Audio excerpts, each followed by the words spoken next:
Hello, and thank you for joining me for another edition of Detroit Gathering, Wisdom Amidst COVID-19.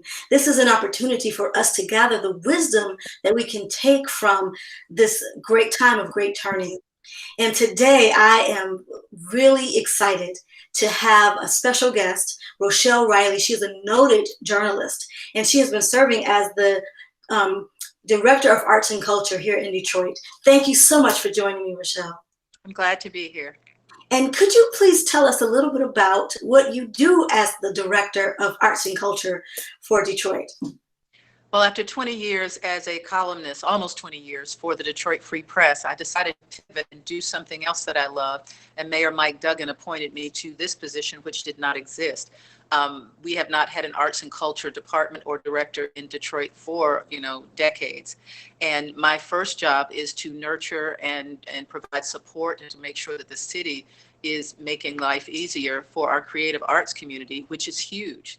As you know, Detroit is a great arts community in music and fine arts and everything having to do with creativity. So, it is only meet and right that the city helps support that. And that's my role. Oh, that's wonderful. I grew up in a musical household. My brother has a master's in music. He went through the Detroit Public Schools. My stepfather was a music teacher in the Detroit Public Schools. So it's really important that we are nurturing the arts, all kinds of arts, not just music. And so I wanted to tell you that, just commend you on the monument that you put together for people who had passed away from the coronavirus who lived in Detroit. It was so moving. And as a nature lover, it was really wonderful to be able to be out in nature and to see these images of people. Can you tell us, how did you come up with this idea? What made you realize that this was something that needed to be done?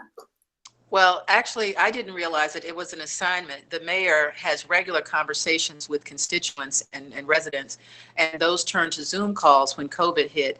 And he was on one of those Zoom calls back in April, and one of the residents in our city who had lost her mom said, "We need to have some type of funeral. We don't have a chance to mourn. The city has to do something." And he turned to me and said, "Come up with something." And of course, because of COVID, you couldn't do anything that was typical. There's no mass ceremony, no big funeral, nothing, at Ford Field or at the LCA. So I had to think of something that could keep people safe, but also be big enough so people would understand the magnitude of losing 1,500 residents, which at the time that we planned this was what we were nearing. So what we did was, just think about how can we keep people safe, have something that's powerful, and give them what they need, which is a sense of closure, because they could not have the funerals that they wanted to have. So I decided to plan a funeral, and I planned it for 900 people like I would have planned it for one. And we did 15 funeral processions around those photos. At the time that I was thinking about this, they had just canceled the Woodward Dream Cruise, where people drive their cars up and down Woodward, which Yeah. I've never really understood, but it's a thing and people love it. And I said, well, maybe we'll do a memorial cruise, but just driving around was not enough. And I said, well, we'll put the pictures out so that they can have a last look at their loved ones. And I know there were some people who worried that this might not work. They said, well, Rochelle, people are going to want to get out of the cars, and how are you going to get these big billboards out there? And the island was big enough. It got 907 photos, and those funeral processions went past them slowly enough so that families stayed in their cars and didn't violate the governor's mandate, which I'm fully behind, to, not socially gather. And the things that I heard from families about it, it made it very clear to me that it was the right thing to do. Everything from, it gave them a sense of closure, it gave them a chance to show people who their loved one was. These were like just huge obituaries, and several families came back out and had vigils and picnics and time around those billboards. So all of it was just really for two reasons: to really help our families heal, because that was the city's role, and to help people understand that this is a serious pandemic and a serious illness. And if you can see those 900 beautiful faces and not take this seriously, something's wrong with you. That's true, because I was moved when I saw all those, and the photos were so great. I really love the way you captured who the people really were, and then they were close up and they were large enough for you to say, "Oh wow, look!" Or he was an alpha, or she was an AKA, or you could tell something about who the person was, about how they dressed, whether or not they liked hats, or I remember one photo. There was a man who had on his brim hat and his coat, and he had on it may have been gaiters, which are like so Detroit, which I love. And how did you all just select the photos? Was that something that you did or something your staff did? Well, again, that wasn't me, because of very strict regulations, HIPAA regulations about privacy. We couldn't go and find out anything. We had to ask families to submit their favorite photo and give us permission to use them, or otherwise we couldn't do it. We have to really respect people's privacy. We can't tell anybody what someone died from. We can't tell anybody, anything that's private information. So all of that was families choosing the picture that they wanted, which is what made it really special, because they got to see them the way they wanted to. Yes, yes. Oh, it was so phenomenal. I'm going to make sure I share some photos about this on the YouTube channel.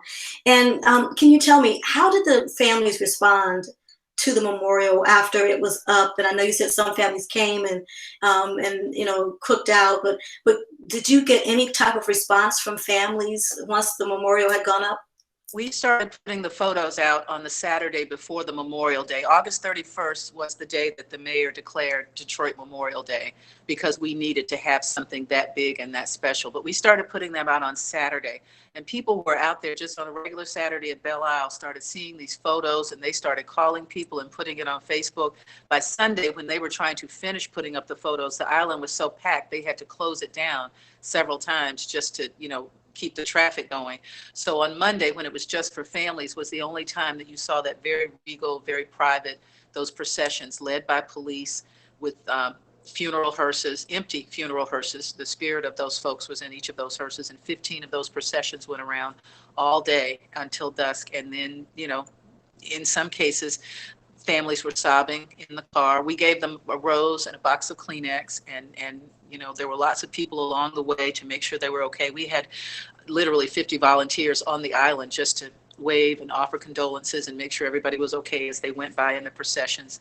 And then afterwards we had repasts, because of course under COVID you can't take pound cake and potato salad to anybody's house. So we arranged with restaurants, thanks to TCF Bank and United Way for Southeastern Michigan.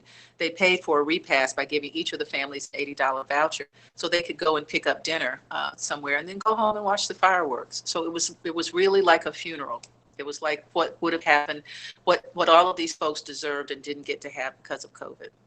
I really, really appreciate that, because as we're going through this time, there's so many of us are having so many different emotions with people who we know who have passed away. There was a woman from my neighborhood who I didn't know had passed away.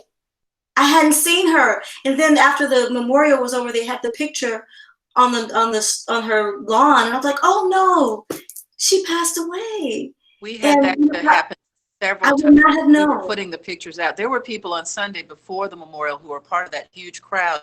This woman just drove by as we were putting the billboards out, and she said, "Oh my God, that's my friend. I didn't know she was gone." Because, if you're not seeing people, because we're all in, I have dear friends who I haven't seen in months. And, if you don't talk to each other regularly and you don't really keep up, you just don't know. It's been very, very devastating. Yes, yes. Can you tell me, as a writer, how would you characterize the time that we find ourselves in the city? How would you characterize it for the city and for the country? I mean, I know that's kind of a big question, and I know, as a writer, you probably have contemplated this time that we're in, because you're probably a deep thinker. How would you characterize the time that we find ourselves in? Well, what we're going through now is the Great Heartbreak, and what we're going to move to is the Great Healing. And we have to really recognize that so much of that has to do with how much we're willing to take upon ourselves to be a part of both. If you want to be a part of making the heartbreak worse, you can just not mask up, not take this seriously, call this a hoax as people are dying. Or you can realize that if there's something that I can do, even if COVID's not making me sick, I'm one of these lucky people that I have no symptoms, it's not bothering me, but you could give it to someone and kill them.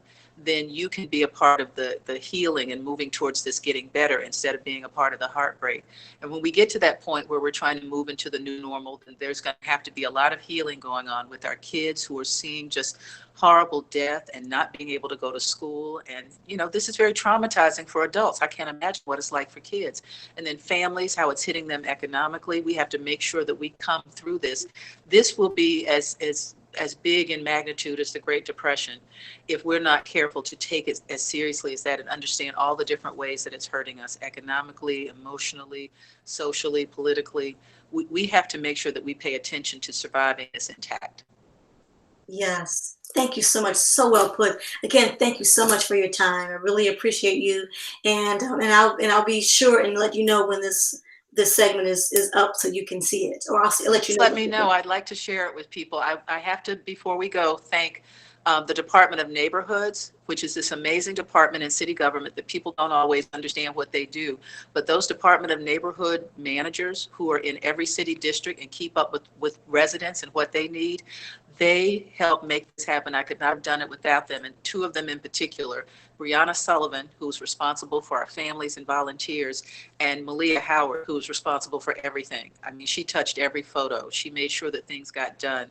I have never seen anybody work that hard. And their boss, Raymond Solomon, is the head of neighborhoods, and literally was out there. We were out there, fixing signs and doing stuff the night before the memorial and 6 o'clock the next morning, just to make sure it was perfect for our families. And there are a lot of folks. There's a core committee that will be on my Detroit AIDS Arts, Culture, and Entrepreneurship website this week as we send out thank yous to all the volunteers from the mayor. But all of those names are going to be listed there because we had more than 200 people who stepped up to make this happen. And I'm so grateful to all of them.